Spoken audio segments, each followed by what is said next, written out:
कोई व्यक्ति अगर पानी में जाए और यदि उसे तैरना नहीं आता, तो उसका डूबना निश्चित है, क्योंकि पानी में डूबने से किसी की मृत्यु नहीं होती। मृत्यु तब होती है जब उस व्यक्ति को तैरना नहीं आता।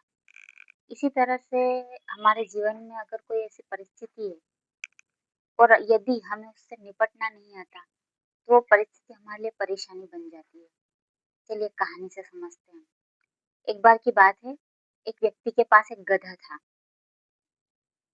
एक दिन वो गधा एक गहरे गड्ढे में गिर गया। उस व्यक्ति ने बहुत कोशिश की उस गधे को गड्ढे से बाहर निकालने की, पर वो सफल नहीं हो पाया। अंत में थक हार कर उसने सोचा कि इस गधे को इस गड्ढे में ही दफना देता हूँ। फिर क्या था, उस आदमी ने उस गधे के ऊपर मिट्टी डालना शुरू कर दिया, ताकि इस गधे को इस मिट्टी के अंदर दफना दिया जाए।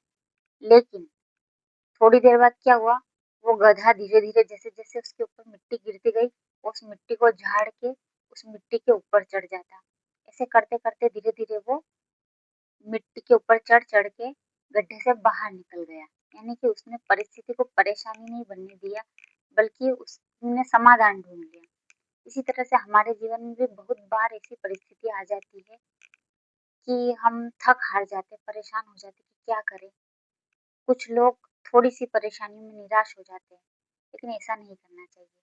हमें कोशिश करनी चाहिए, इस परिस्थिति का समाधान कैसे ढूँढा जाए, ये जो परेशानी हमारे सामने आई, इसका समाधान हम कैसे ढूँढें?